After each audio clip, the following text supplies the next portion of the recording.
of the votes that has already begun here at the Bomas of Kenya. We've experienced so many activities right from the start of last evening as the tally of the votes started streaming in, and right about now, just a matter of informing you what is happening right here in regards to the National Tallying Center, which is the Bomas of Kenya.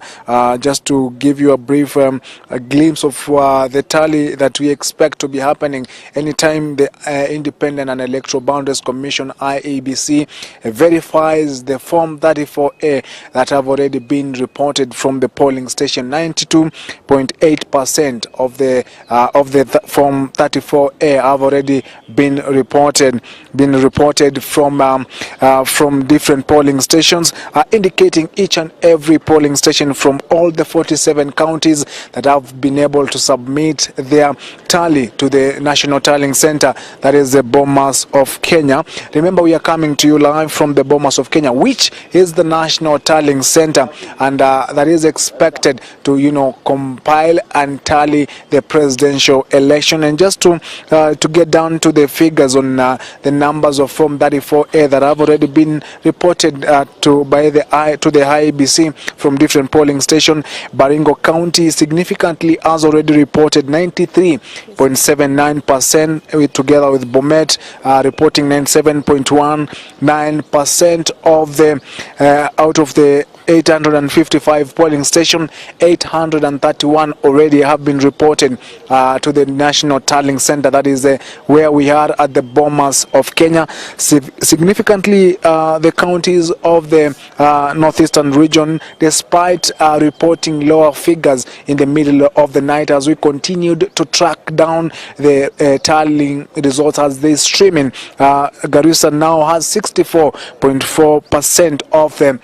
polling station results already reported at the Bomas of Kenya, and Homa Bay, where is the Nyanza region, has already reported 93.9% of the total polling station that have already submitted their results to the Bomas of Kenya. And just to go on, of the 47 counties, many of the counties already have surpassed the 50% mark, despite some of the counties from the northeastern region, recording a very low number. And as of now, Wajir County early in the morning at around 4 a.m., Wajir County had reported only 20% of the polling station out of the 610 of the polling station that were that voters casted their vote. 290 have already been submitted at the Bomas of Kenya. Remember, these are figures that are coming to you right from the Bomas of Kenya in regards to the National Tallying Center of the presidential election, which has already commenced, and activities here already at the core to ensure that all this is put together by as soon as they come in. Just looking at yet another county that is very significant in regards to the count of these votes is Nairobi County. Out of the 3,649 polling stations, already 3,534 have been reported to the Bomas of Kenya, which is in the National Tallying Center. So that sums up to 96.85% of the total votes casted in Nairobi already have been submitted at the Bomas of Kenya in the form of 34A. And Mombasa County, out of the 1,045 polling stations, 1,010 have already been submitted at the Bomas of Kenya, 96 signifying 96.65% of the total votes casted. Migori County reporting 94.79%. Those are some of the figures that are already indicating the cruise towards the 100% mark of the total votes that have been casted in different polling stations. Just to give you a brief that already as of now, the total votes, the total tally of votes that have been submitted to the Bomas of Kenya through the Form 34A already at 92.08%. That is out of the 46,229 polling stations that each and every voter casted, 42,568 already have been submitted at the Bomas of Kenya. These are some of the preliminary results that are already indicating the commencement of tallying. Remember, the Independent and Electoral Boundaries Commission will have now to verify these Form 34A results, and then they will use the final Form 34C to declare results of the presidential election. Remember, they say that they will not allow anyone to announce and declare results. It's only the IEBC that will be, giving the final details of the results of different candidates, and also the presidential election. That is matters to do with the tallying at the National Tallying Center, which is here at the Bomas of Kenya, because we also saw different figures coming in from different tallying centers, especially those of provisional results, and the IEBC was very clear to say that despite the provisional results coming in as early as they come in, the IEBC will have the final say. So far, the IEBC has not begun its tally, awaiting the 100% of the Form 34A, and then commence on their verification process, as well as now putting together the results of 34A to Form 34B, then eventually put them together to the under the Form 34C, and that is what will be used to announce the final details, to declare the final details. Remember, we are coming to you live from the Bomas of Kenya. Activities here are so getting on. It's quite a chilly morning, but as you can see behind me and also beside me, there's so much activities that will be going on in a short while, as you also see as the day breaks down, because we expect so much to be happening as soon as the day starts to break, because today is when the tallying of the national votes will be going on, the entire day. And we expect as soon as the results come in, as soon as the results stream in, then the IEBC will now be verifying each and every form that comes in, and then commence the tallying of the results as they display out. So far, we've seen different agencies already putting out their results of tallying, and so far in the provisional results, none of the candidates, the presidential candidates, has been able to surpass the threshold of the 50+1. Right Honorable Raila Odinga, who is the Azimio la Umoja candidate, and the Kenya Kwanza candidate, who is the Deputy President William Ruto, Professor George Wajakoya of the Roots Party, and David Wahige Mwaura of the Agano Party. None of them has crossed the 50+1 threshold out of the provisional tallying that has been done in regards to the election, the presidential election. That is 50+1 is an indication that whoever gets 50+1 is cruising towards the win. But so far, it's too early to call the shots, because under 2 million votes have been counted. So far, we can say about 1.4 million votes have now been counted. In each of the candidates. Of course, there's been a change of leadership in the provisional tallying.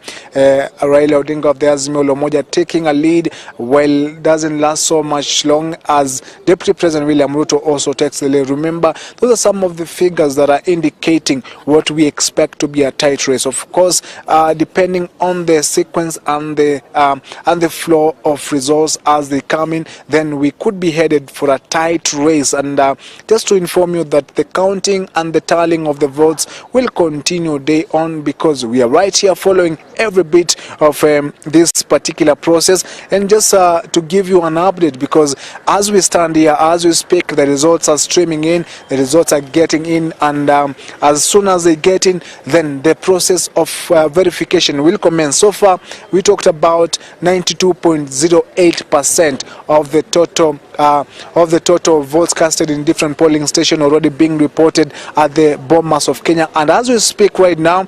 92.29% has already been reported. That is 42,663 of the 46 and 229 polling stations. Remember, at the Bomas of Kenya, everything is set. Security has been beefed up around here.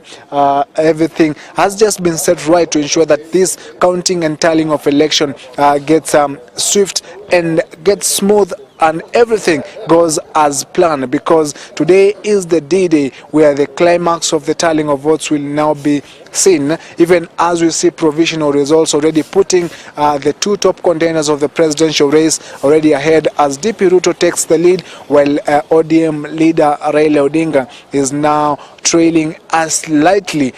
Even after a few minutes, Raila Odinga takes the lead and Ruto follows up slightly, which is the scenario that we expect until we get to the bottom of the tallying of the particular vote. So far, we can say at least over 90% of the total votes casted yesterday are already in at the Bomas of Kenya and just awaiting verification of the Form 34A. Then the IEBC will now begin tallying of the presidential results. And I just want to cross over to my colleague Faith Kaulu, who is also on the other side and has been following up on this particular process as well the entire night, and has been able to gather different details from different polling stations, and we'll be crossing over live to Faith. Faith, if you can hear me, just bring us to speed on what details further we can understand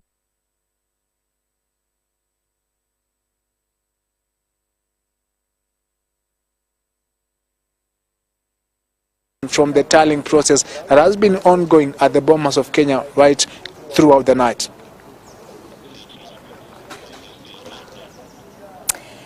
Indeed, Chris Sambo, as you mentioned earlier, it is quite a chilly morning right here at the Bomas of Kenya, the National Tallying Center of the presidential votes. I am standing outside the media center, Chris Sambo, this morning. And of course, thank you so much for bringing us up to speed with the streaming in of the Form 34. As of course, we've also received several results or several candidates who are leading in areas where they were vying for. Remember, dear viewer, these are just provisional results. The final results will be announced officially by IEBC officials in the designated tallying centers. But when we look at the governor's seat in Kiambu County, Kimani Wamatangi is leading. Kimani Wamatangi, who was the senator of the county vying under UDA party ticket, is leading in the position. Of course, Moses Kuria yesterday late in the evening made a post on Facebook saying that indeed it is his time to go back to the private sector, thanking his fans and his supporters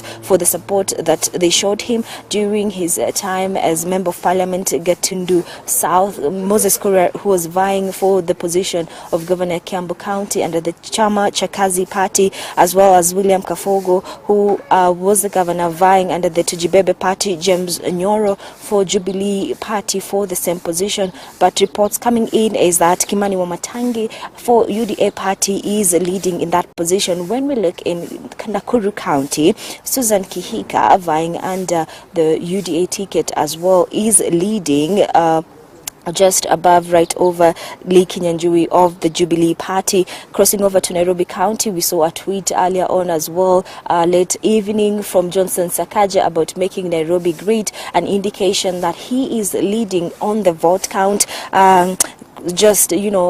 Leading Polycarp Igathe from Jubilee. When we cross over to Homa Bay County, we see Evans Kidero, who was vying under an independent ticket.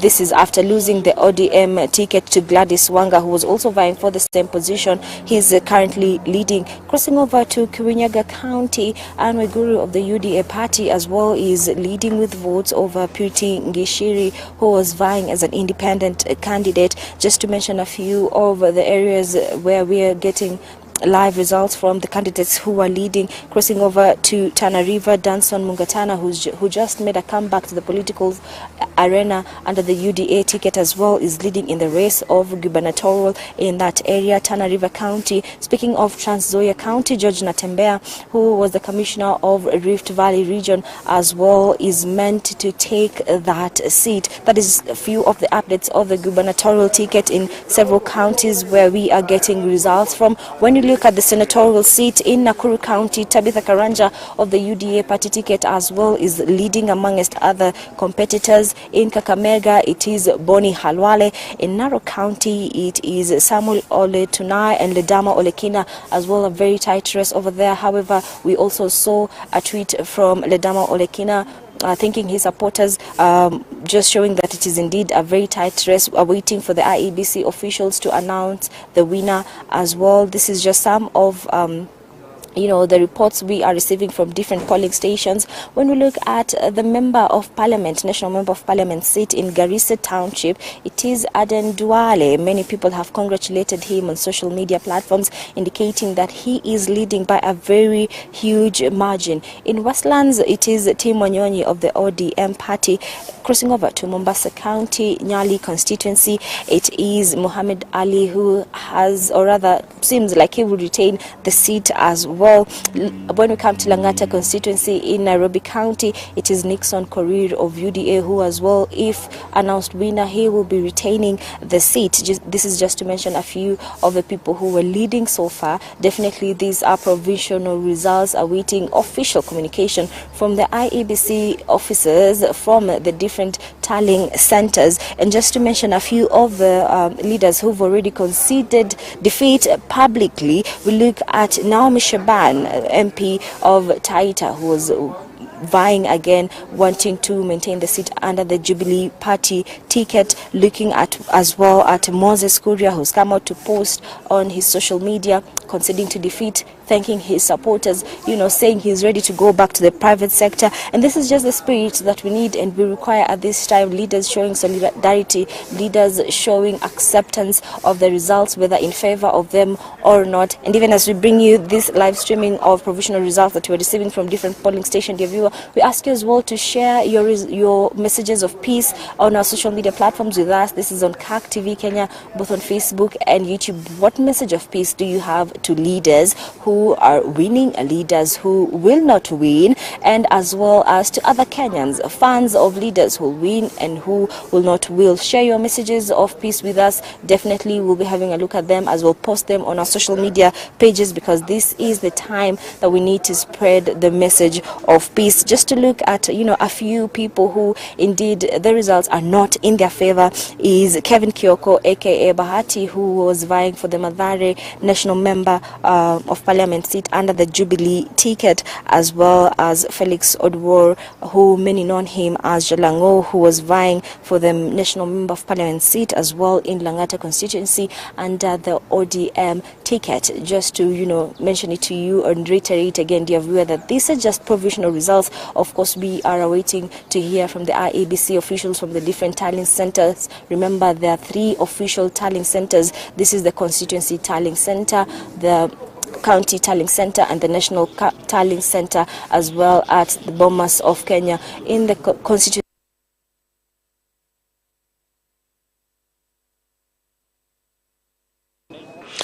Thank you, Faith, for details of different presidential candidates, or rather different aspirants that were candidates that are running for different seats. Of course, we've seen different candidates concede defeat even before the tallying is done at the levels of county, and that is regards to what is happening in the race that has seen tight contentions in regards to who wins this particular race. We've seen some of them concede right even before the tallying of the election results gets even in the middle. Just to bring you up to speed, we are coming to you live from the Bomas of Kenya, where everything and all eyes are set at this particular place, where it is a national tallying center, where the presidential tallying will be going on. And just to talk about the election results have already been streaming in, and right about now we talked about 92.28% of the total polling station having submitted their form 34A at the Bomas of Kenya. But right about now we're talking about 92.57% of the total votes already submitted at the Bomas of Kenya. That is out of the 46,229 total polling station. 42,796 have already submitted their Form 34A results. That is the provisional results to the Bomas of Kenya, which is the National Tallying Center. And the Independent Electoral and Boundaries Commission, the IEBC, will now begin verifying these particular forms that have been submitted from the said polling stations, and then begin compilation of these particular results. And then just to give you a brief, that the IEBC will be announcing the final results using the Form 34C. Those are the final form that will declare and announced the results of the presidential race. And just looking at the counties that are significantly been on the lookout in regards to contribution into the presidential election, that is Baringo County, that is already reporting 94.37%. Elgeyo Marakwet is at 99.28%. Embu is 94.26%. Garissa has already submitted from 64% this morning. They are now reporting 65.47% of the votes casted. In the 559 polling stations, 366 have already sent in their Form 34A. Form 34A have been sent to the Bomas of Kenya. Remember, we are coming to you live from the Bomas of Kenya. So many activities already. You can see behind me this particular drive gets to the hall where the national presidential election will be tallied at this particular hall. That is what we are expecting in the course of the day. We are following keenly to see what unfolds in the numbers, because each and every second the numbers continue to change. Raila takes the lead, Ruto takes the lead, Wajakoya follows, while David Waige Mwaura still follows, but none of them significantly has been able to cross the threshold of the 50+1. That is what we are watching and waiting to see, if any of the candidates will be crossing the threshold of 50+1. But for now, we are just following in the figures. They are coming in from 34A. From 34A already coming in at the Bomas of Kenya, an indication of what we expect to be a climax of the tallying of the presidential election. And just to give you a brief look of what is happening right here, as my camera person can try and pan out, and just to give you a glimpse of where we expect the tallying of the presidential election, right at that particular hall, which is heavily guarded right now by the officers from the General Service Unit already are deployed at this particular hall to be able to safeguard and security. Just to give you an update of what is happening here, security has been beefed up at this particular hall, where all and everything is happening in regards to the counting of the presidential election. We also have seen in the morning sniffer dogs trying to just mop out what would be a threat into what we expect to be a very crucial and a very big exercise of the tallying of the presidential election. Of course,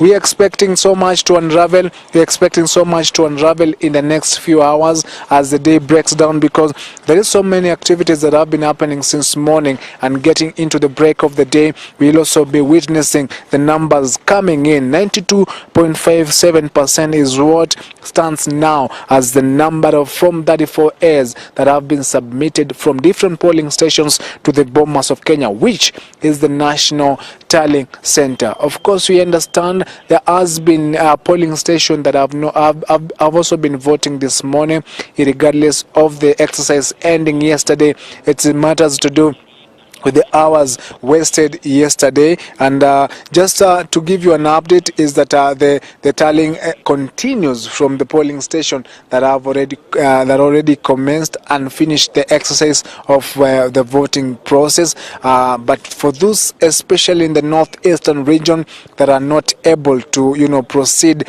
with the exercise of voting smoothly, then today we understand that they're also continuing the process. So there might be some sort of delay in submitting the Form 34As, which are the initial forms from different polling stations that are filled to ensure that they give the indication of how many people voted at that particular place and how many votes have been gathered. Remember, each and every form that comes from the polling station is final. According to the IEBC, no manipulation, no change of those particular forms will be manipulated, or rather changed, because they will be used as final in compilation to Form 34B, then eventually get to Form 34C, which will be used as the final declaration of the presidential election.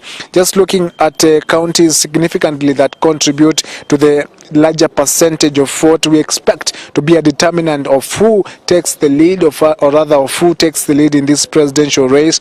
The Meru County, the larger Meru County, has already submitted 87.1% of the total polling station votes casted yesterday. That is out of the 1,643 polling stations, 1,431 already have been submitted at the National Tallying Center here at the Bomas of Kenya. Out of in Mombasa County, already 96.65% of the total votes casted in different polling stations yesterday have already been submitted at the National Tallying Center, the Bomas of Kenya. That is out of the 1,045 polling stations, 1,010 already. The results from 34A are already in the Bomas of Kenya. Just taking a look at Nairobi City County is 97.18%. That is a significant number in regards to out of the 3,649 polling stations in Nairobi County, 3,550 have already submitted their results to the National Tallying Center here at the Bomas of Kenya. Remember, we've been staying here awake right from the start of yesterday evening, all night, trying to follow keenly on the figures as they come in. We're also staying here the entire day to just keep you in tabs with what is happening at the Bomas of Kenya. Remember, the numbers are streaming in every second, every minute, every hour. We're getting different results. We talked about 92.78% of the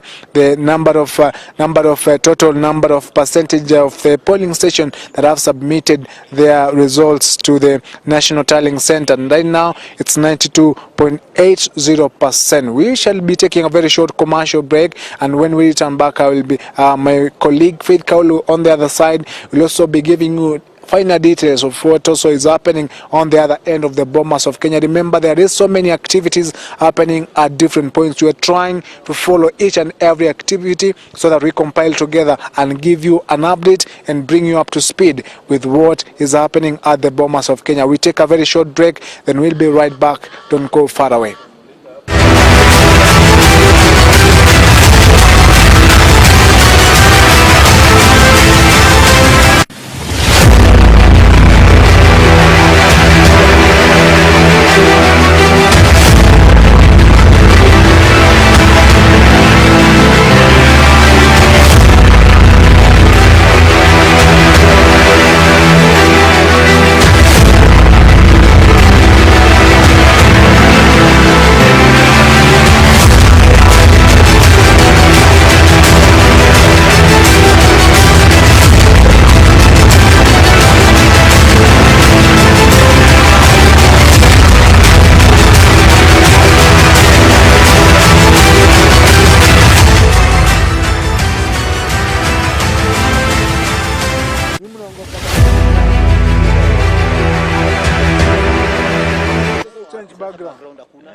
Lazima tu change background. Mseti pale hivyo.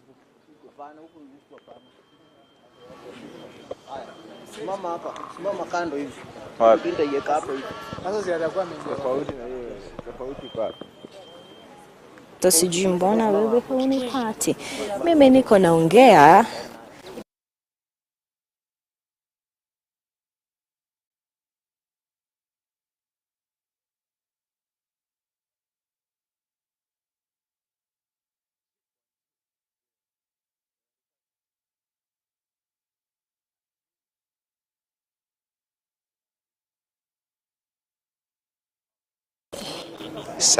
We are like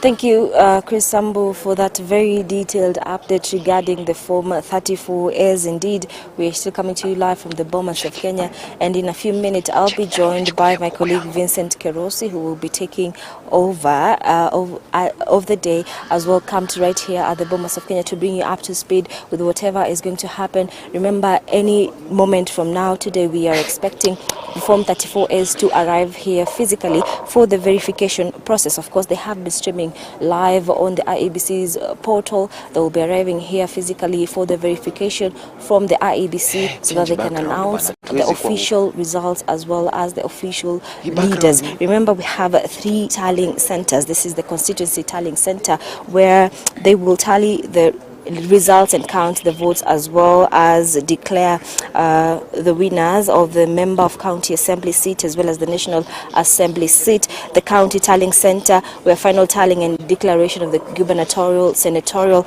as well as woman member of parliament seat will be announced at the national tallying center, where, as informed you, the verification of the Form 34As will be happening any moment from today once they begin arriving from the different polling stations all over the country, as well as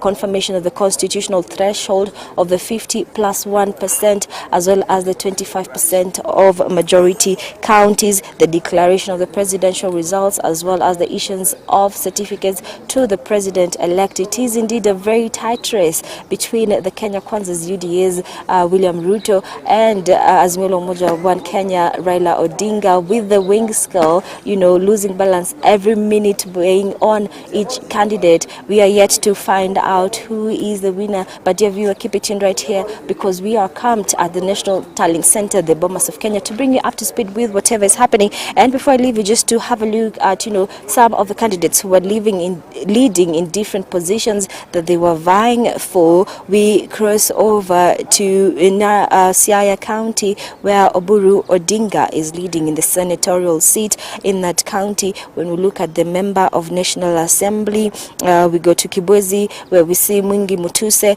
leading in Kibwezi Mashariki. We go to the governor or gubernatorial position and we look at different counties. Let's start with Tharaka Nithi, where Muthomi Njuki of Jubilee is leading over the other candidates. We look at Kwale, where Fatma Achani, who was the deputy governor, leading right there, who was vying with the UDA ticket. In Kilifi County, Aisha Jumwa, who was the national member of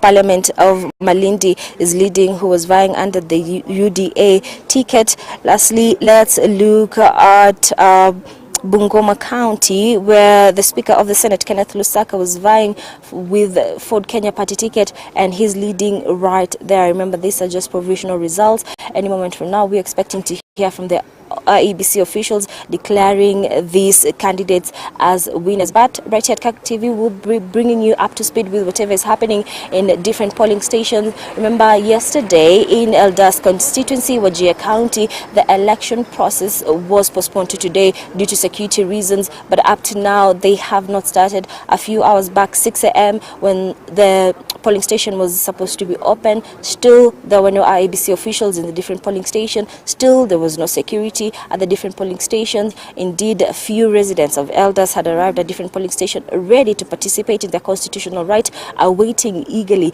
to be able to vote and elect the leaders. We'll also be letting you know how things go in Eldas, in Wajir County, as well as in other counties. Remember, the IEBC announced by-election in 8 electoral areas, and the by-election will be happening in the 23rd of August as well. We'll be bringing you up to speed with whatever is happening. This is as well as the gubernatorial seat position in Kakamega and Mombasa counties, as well as the national member assembly seats in different constituencies. Dear viewer, keep it tuned right here at KAK TV. Interact with us on our social media pages. We'd like to hear from you. What is your message of peace is the big question this moment as we await to hear who the leaders are. Your message of peace to Kenyans, to supporters, to people who are vying, because any moment from now people will be disappointed or people will be encouraged depending with the outcome, whether it is in their favor or not. The message we are speaking is peace, love and unity. So do interact with us on our social media pages, KAK TV Kenya. Let us know what is your message of peace, and we'll be publishing them on our social media accounts. But right about now, indeed, it is a change of guard, because we have been here braving the dark night at Bomas of Kenya, just awaiting to see are there any activities that will be happening. And right about now, I'll be handing you over to Vincent Kerosi, who is a reporter on the ground today right here at the Bomas of Kenya. Remember, this is the National Tallying Center where the Form 34As are expected to arrive for the verification process, as well as the tallying of the presidential votes. Vincent Kerosi, if you can hear me.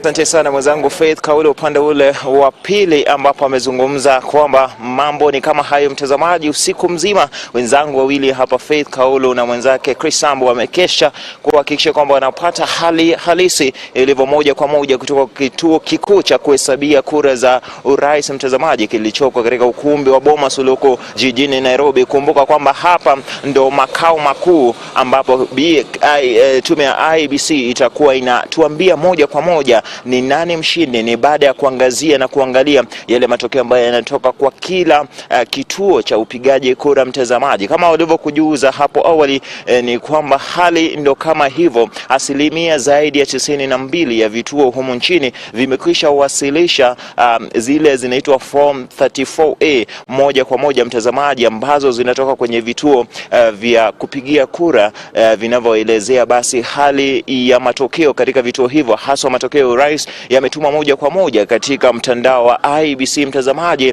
Na basi hizi fomu ndizo ambazo zitaangaziwa na kuangaliwa kwa undani zaidi, kufanyiwa ukaguzi kwa ukaribu zaidi na kwa umakini na tume ya IEBC kabla basi matangazo ya urais hayajatangazwa moja kwa moja mtazamaji. Kwa hivyo tunaamini kwamba kufikia sasa kama asilimia 92 hivi wamekwisha wasilisha basi matokeo yao kwa IEBC zile forms. Basi tunategemea kwamba leo hii basi bila shaka tutakuwa tunapata taarifa zaidi kutoka kwa tume ya IEBC kituelezea uwezekano upo wa kutangaza matokeo haya na ni lini mtazamaji. Lakini matokeo ambayo unazidi kuyaona katika runinga yetu ni kwamba ndo kama hali ilivyo mtazamaji.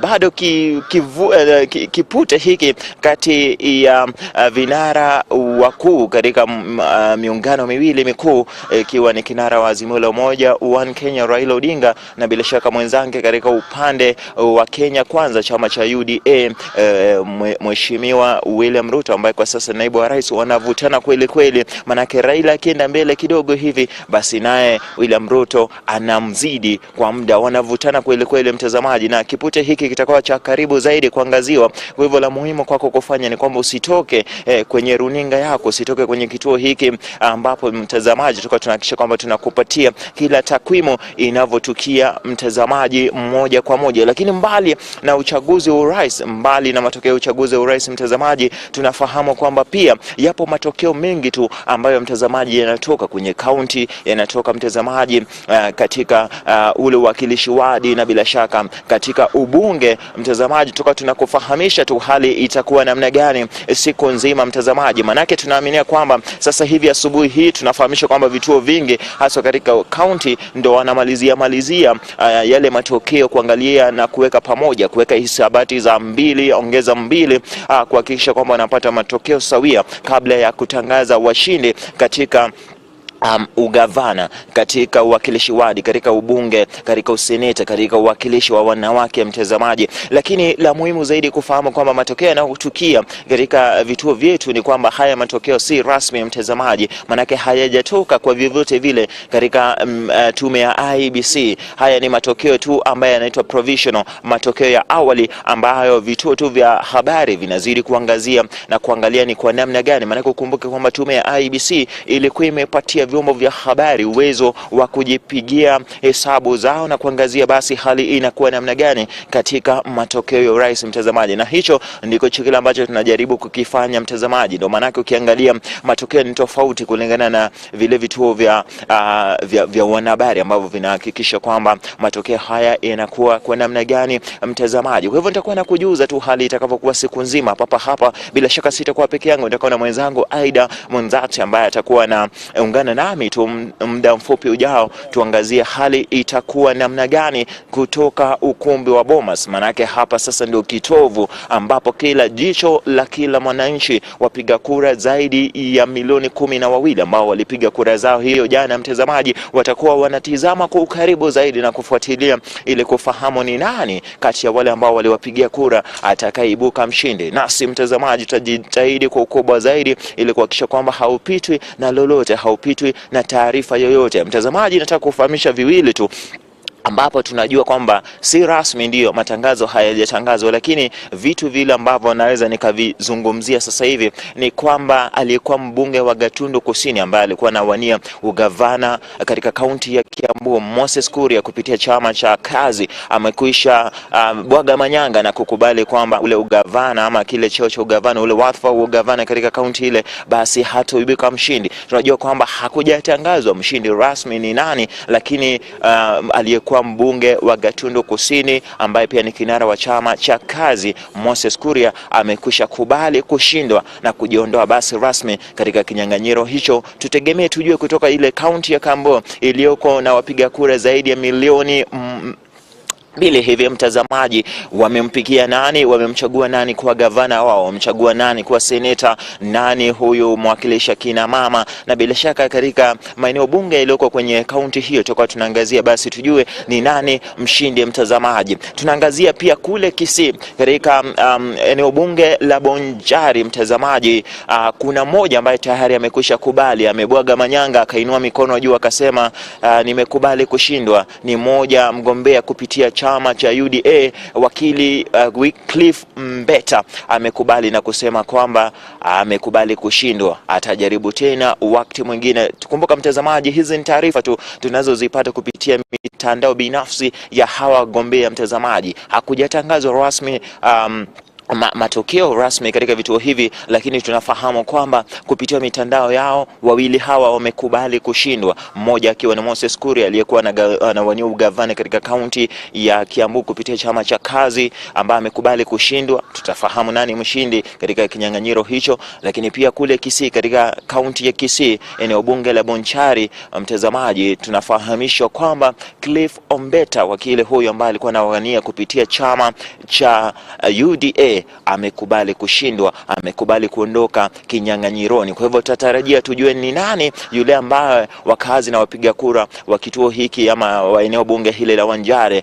ama Bonchari wamemchagua nani. Mtazamaji, ni moja kwa moja kutoka hapa kitovu cha kuhesabia kura za urais, mtazamaji, kilichoko jijini Nairobi, eneo la Bomas, ambapo mwenyekiti wa tume ya IEBC Wafula Chebukati tutamtegemea tuatupatie taarifa za awali na kutuelezea hali namna gani. Tunachofahamu kwamba muda mfupi ujao hivi mida ya saa 2 saa 3 watakuwa wanajitokeza katika ukumbi huu ulioko mkono wangu wa kushoto hapa kuangazia basi hali inakuwa namna gani. Manake kule ndani ambapo tutaingia pamoja tu mtazamaji, tukao tunaangalia hali itakuwa namna gani kule ndani watakaposimama kutupatia matokeo rasmi ya urais, mtazamaji, ama hali ya hisabati na hesabu hizi inavyoendelea moja kwa moja. Mtazamaji, ni kwamba kufikia sasa zile fomu 34A zile ambazo mtazamaji ndizo zile ambao wale maafisa wa kusimamia vituo mbalimbali nchini, vituo zaidi ya 1045 mtazamaji, ambavyo vilikuwa vinapigiwa kura, wale maafisa wakuu wa kusimamia vituo hivyo wanajaza yale matokeo katika form 34A na kuzituma moja kwa moja katika mtandao wa IEBC. Tunapotizama kwenye mtandao huo mtazamaji, ni kwamba kufikia sasa 92.97 wamekwisha wasilisha ama bila shaka fomu hizi mtazamaji, na hizi fomu zitatumika kubaini basi ni nani ndo mshindi. Lakini matokeo unayoyaona hewani, matokeo haya si rasmi mtazamaji, tukufahamishe hivyo. Kwa hivyo kuwa na utulivu, usubirie tu tunapozidi kuyapata rasmi na kupata pia zile taarifa za kamili zaidi kutoka tume ya IEBC mtazamaji. Lakini nalotaka kufahamisha kwamba katika ukumbi huu wa Bomas, hata katika bustani hile mtazamaji, kuna shughuli nyingi. Tutavona vikundi vya watu ambao wamesimama tu mtazamaji, wengine ni maajenti wa vyama mbalimbali, wengine ni wanahabari kama mimi, pia wapo wale ambao mtazamaji ni waajiriwa tu ama wale maafisa wa IEBC wapo hapo wakiangazia hali namna gani, angalau kuvuta unyunyu kidogo, kupunga hewa baada ya kupiga kazi usiku kucha mtazamaji. Pia wapo wale ambao ni maafisa wa usalama mtazamaji, ambao wanahakikisha kwamba usalama upo sawa mtazamaji katika kituo hiki, ili kwamba matokeo yanapozidi kumiminika bila shaka yatakuwa salama na kila mtu yupo salama hata pale kutakapotangazwa matokeo haya moja kwa moja mtazamaji. Wako Vincent Kerosi, nitakita kambi hapa siku nzima kama nilivyokufahamisha. Sitakuwa peke yangu, nitakuwa na mwenza Aida Munzati ambaye atakuwa anaungana nami muda mfupi ujao mtazamaji, ili kuangazia matokeo haya yatakuwa namna gani mtazamaji. Lakini kama tulivyokuambia, hatutakuwa tunaangalia tu upande huu wa Bomas tu, maana tunajua kwamba yapo maeneo bunge zaidi ya 340 hivi mtazamaji ambao yalipiga kura. Wapo wale ambao wameshinda, wapo wale ambao watashindwa mtazamaji. Tutakuwa tunakufahamisha ni akina nani hawa mtazamaji pindi tu tutakapopokea matokeo haya rasmi na kuyaweka pia katika ulingo unaostahili na kustahiki kabla ya kuweka paruanja mtazamaji. Ukiangazia kwenye mitandao wa Kenya mtazamaji wana hari na hamu ya kujua viongozi wao ni akina nani, lakini pia kwenye mitandao hizi zipo taarifa ambazo wakati mwingi si za kweli, manake hazijathibitishwa na yeyote yule mtazamaji, na tunategemea kwamba hali hii itaendelea hivyo. Lakini kutoka runinga ya Ketu ngombe kuwa na utulivu tu, kuwa na utulivu, kuwa na subra hadi pale ambapo matokeo rasmi yatakavotangazwa mtazamaji na tume ya IEBC, ambapo tutakuwa tunafahamu ni nani yule ambaye basi ameibuka kidedea katika uchaguzi mkuu huu wa urais mtazamaji, katika uchaguzi wa ugavana, katika uchaguzi wa useneta, katika uchaguzi wa uwakilisha kina mama, katika uchaguzi wa ubunge, na bila shaka uchaguzi wa wakilishi wadi mtazamaji katika wadi mbalimbali katika taifa letu la Kenya. Basi ni dibaji tu ambao nilikuwa nakufahamisha tu hali itakavyokuwa siku nzima mtazamaji. Tegemea mengi, tegemea taarifa ambazo pia nyingine za kushtukiza tu, manake huenda yakatokea yale ambayo yanaitwa breaking news mtazamaji, na tutakuwa tunakufahamisha basi zinavyoshtukisha tu, tutakuwa tunakuletea moja kwa moja na kukulengeza ili kwamba mambo yakuwe mazuri zaidi. Kwa hivyo langu jina Vincent Kerosi, ndo kama hivyo nimeingia ulingoni baada ya kuondoa wenzangu Faith Kaulu na mwenzangu Chris Sambu ambao wamekesha, wamefanya kazi nzuri, wakwenda wapumzike kidogo, wapate angalau kopo la chai, manake huku baridi bala mtazamaji, manake mwezi Agosti huu jijini Nairobi pia baridi kweli kweli. Lakini licha ya yote hayo mtazamaji, tutastakiri maeneo haya na kupuza baridi zote ili kuhakikisha kwamba tunakupatia taarifa pindi tu zinapochipuka kutoka eneo hili. Nitakuwa nawe siku nzima, mwenzangu Aida Munzati ataniungana nami tu baadaye, lakini kwa sasa wache tuwapishe wenzetu wanapoondoka, tujipange tuje na matokeo ambayo tukao tunayapata na kuangalia basi hali itakuwa namna gani. Tegemea kituo cha runinga ya KAK kukufahamisha mambo yatakavyokuwa. Usiende mbali, langu jina Vincent Kerosi, studio.